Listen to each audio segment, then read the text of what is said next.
This is Akashvani, a review of today's Parliament proceedings read by Renuka. First from the Rajya Sabha. Writer is Kumar Rahul of PTI. Proceedings of the Rajya Sabha was adjourned for the day today without transacting any business after uproar by opposition members over several issues, including a discussion on Special Intensive Revision SIR of electoral rolls in Bihar. The upper house earlier saw two adjournments during the pre-lunch period before it was finally adjourned within minutes of meeting at 2 p.m. Soon after the house met, Deputy Chairman Harivansh announced the name of Shipping Minister Sarbanand Sonowal to move a motion for consideration of the Carriage of Goods by Sea Bill 2025. Opposition members were on their feet, raising slogans in support of their demands. The chair urged them to go back to their seats. As unrelenting members continued to create ruckus, Harivansh adjourned the House for the day. The House was adjourned twice during the first half after opposition MPs disrupted proceedings demanding discussion on SIR in Bihar. Soon after the House met for the day and after the listing of papers, opposition members were on their feet raising slogans in support of their demands, including a discussion in the presence of Prime Minister Narendra Modi on Pahalgam attack and Operation Sindoor besides the Bihar SIR issue.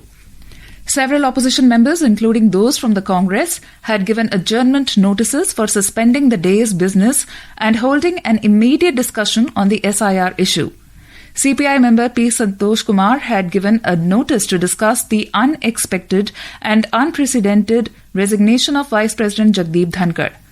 The morning proceedings were adjourned till 12 noon within minutes of the start of the day's proceedings after Deputy Chairman Harivansh rejected the 12 adjournment notices on several issues by opposition members under Rule 267. As the House met again at 12 noon for the question hour, the opposition protest continued with several of them raising slogans. He then adjourned the House till 2 p.m. as opposition members continued to create ruckus and shouted slogans. Today, Deputy Chairman of Rajya Sabha, Harivansh, chaired the proceedings of the morning session of the upper house, a day after Vice President Jagdeep Dhankar resigned as Vice President, citing medical reasons. Soon after the House met in the morning, Harivansh said that further constitutional process concerning vacancy in the office of Vice President of India will be communicated as and when received. Rajya Sabha was informed about the Ministry of Home Affairs notification regarding the resignation of Vice President Jagdeep Dhankar with immediate effect. Soon after the House met for the question hour at 12 noon, Ghanshyam Tiwari, who was in the chair, informed members about the notification. Vice President of India is ex officio chairman of the Rajya Sabha. Mr. Dhankar has sent his resignation to President Draupadi Murmu last evening. 74-year-old Dhankar had assumed office in August 2022. He quit the office of Vice President of India almost 2 years short of the full term. Meanwhile, in written replies to questions in the Rajya Sabha, the government informed the House that it has raised tax and penalty demand of over 35,105 crore rupees and filed 163 prosecution complaints till March 31st under the Foreign Black Money Law. Minister of State for Finance Pankaj Chaudhary said under the Black Money, Undisclosed Foreign Income and Assets and Imposition of Tax Act 2015, the government has recovered 338 crore rupees towards tax, penalty and interest during last 10 years. In a written reply to Rajya Sabha, the State Minister said till March 31st, 2025, 1,021 assessments have been completed. Under the Black Money Act 2015, it is mandatory for assessors to disclose all foreign assets and income in specified schedules while filing IT returns. Any non-disclosure attracts a penalty. India receives information about foreign assets and income from over 100 foreign tax jurisdictions, Chaudhary added. In a separate reply, Mr. Chaudhary also informed that the government is estimated to have foregone around 99,000 crore rupees in revenue in the 2023-24 fiscal on account of tax incentives extended to corporates. The minister was replying to a question from AAP MP Raghav Chadha. Corporate tax rates have been gradually reduced since 2016 while phasing out exemptions and incentives, said Mr. Chaudhary. Moreover, the central government does not foresee any revenue shortfall at this stage and aims to achieve the targets fixed in the budget estimates for 2025-26, Mr. Chaudhary informed Parliament in another written question.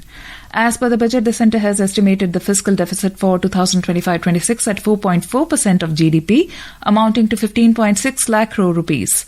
The government informed Rajya Sabha India has imported 9.74 lakh tons of diammonium phosphate DAP during the April-June quarter to meet domestic demand. In a written reply to Rajya Sabha, Minister of State for Chemicals and Fertilizers Anupriya Patel shared the data of DAP imports for the current year as reported by the companies. Government also said that states can add 79 lakh more beneficiaries under the National Food Security Act, which provides legal entitlement of food grains. The National Food Security Act, NFSA, which was passed by the Parliament in 2013, provides for coverage of up to 75% of rural population and up to 50% of urban population. This covers about two-thirds of the total population of the country, which comes to 81.35 crore based on Census 2011, the government said in a written reply to Rajya Sabha. At present, against the intended coverage of 81.35 crore, the states and UTs have identified only 80.56 crore persons. Still, there is a scope of identification of 0.79 crore more beneficiaries under the NFSA, said Nimbuben Jayantibai Bambania, Minister of State for Consumer Affairs, Food and Public Distribution. And now a review of proceedings in the Lok Sabha. Writer is Achinta Bora of PTI. Lok Sabha proceedings were disrupted repeatedly for the second consecutive day today due to noisy protest by opposition parties demanding a discussion on Operation Sindoor and a rollback of the Special Intensive Revision SIR exercise initiated by the Election Commission in Bihar. The government, meanwhile, accused the opposition of practicing double standards by asking for a debate on one hand and disrupting the House on the other. When the House met at 11 a.m., opposition MPs, including Congress, were on their feet, raising slogans and showing placards with their demand for discussion on Operation Sindoor, under which Indian Armed Forces carried out airstrikes on Pakistan following the Pahalgam terror attack. Agriculture Minister Shivraj Singh Chauhan appealed to the opposition members to go back to their seats so that the House can take up questions related to farmers during the designated time of question hour. Speaker Om Birla intervened and told the opposition MPs that sloganeering and showing placards is not allowed inside the House. As the opposition members continued the protests, Birla adjourned the House till 12 noon. The House could not function on the first day of the monsoon session yesterday due to repeated adjournments following opposition protests over the demand of discussion on Operation Sindoor. When the Lok Sabha resumed proceedings at 12 noon, the opposition MPs again resorted to noisy protests with the demand for a discussion on Operation Sindoor. The House saw opposition members trooping to the well, raising slogans and showing placards with their demand. Jagdambika Pal, who was chairing the House proceedings, asked the members to list out the topics on which they want discussion at the Business Advisory Committee, BAC meeting later in the day. Making an appeal to opposition members returns to their seats, Minister of State for Parliamentary Affairs Arjun Ram Meghwal said, government is ready to discuss any issue which the Speaker allows under the rules. Pal asked opposition members not to show placards and instead give in writing their demands at the committee meeting. As ruckus continued, Mr. Pal adjourned proceedings till 2 p.m. When the House met again at 2 p.m., the protests by the opposition continued. Dilip Saikia, who was in the chair, made repeated requests to opposition MPs to go back to their places and allow the House to function. As the protest continued, Parliamentary Affairs Minister Kiren Rijiju got up and condemned the opposition behaviour. He said it was agreed at the Business Advisory Committee meeting yesterday that first Operation Sindoor will be taken up for discussion and the time for it had also been fixed. Condemning the behaviour of Congress and other parties, Mr. Rijiju said only the rule under which discussion will take place is to be decided. Mr. Rijiju said the government is ready, but the opposition was wasting the time of the parliament. As opposition protests continued, Saikia adjourned the House for the day. Meanwhile, Union Social Justice and Empowerment Minister Virendra Kumar moved 2 motions in the Lok Sabha today, seeking approval for elections of members to key bodies overseeing disability rehabilitation and rights. The first motion pertains to the Rehabilitation Council of India (RCI), a statutory body that regulates training and services for professionals working with persons with disabilities. Mr. Kumar sought the House's approval to elect 2 members from among themselves to the Council under the provisions of the Rehabilitation Council of India Act 1992. According to the motion, the elected members will serve a 2-year term or until their successors are appointed, whichever is longer. The election will be held as per the procedure directed by the Speaker. The second motion was for the Central Advisory Board on Disability, which advises the government on disability policy matters and monitoring the implementation of the Rights of Persons with Disabilities Act 2016. Mr. Kumar proposed that 2 Lok Sabha members be elected to the board for a term lasting until they cease to be members of the House. Meanwhile, Minister of State for Home Affairs Bandi Sanjay Kumar informed the Lok Sabha that citizens have lost nearly 23,000 crore rupees to cyber criminals during 2024, a staggering increase of nearly 206% from the previous year.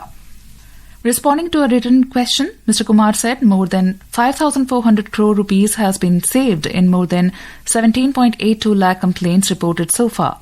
Giving details of the action taken by the government against cyber criminals, the minister said so far more than 9.42 lakh SIM cards and over 2.63 lakh IMEIs, as reported by police authorities, have been blocked by the centre. A suspect registry of identifiers of cyber criminals has been launched by I4C on 10th September 2024 in collaboration with banks and financial institutions. So far, more than 11 lakh suspect identifier data received from banks and 24 lakh Layer 1 mule accounts have been shared with the participating entities of suspect registry and saved more than 4,631 crore rupees, he said. The minister said it has launched module Pratibimb, which maps location of criminals and crime infrastructure on a map to give visibility to jurisdictional officers. It has led to arrest of over 10,000 accused, he said. The central government has released 9,578.40 crore rupees to 22 states in current financial year till July the 15th as central share under SDRF to support the people of the states affected by natural disasters. Replying to a written question, Minister of State for Home Affairs Nityanand Rai said in Lok Sabha that the financial assistance under State Disaster Response Fund SDRF and National Disaster Response Fund NDRF in the wake of natural disasters is by way of relief and not for compensation of loss as suffered and claimed.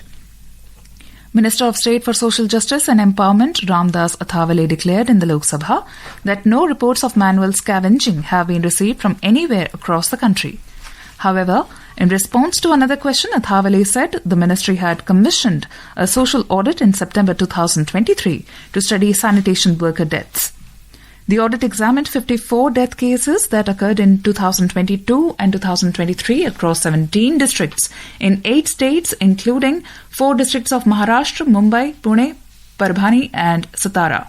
The audit revealed that these deaths occurred due to hazardous cleaning of sewers and septic tanks and the non-observance of safety procedures laid out under the 2013 Act and corresponding rules.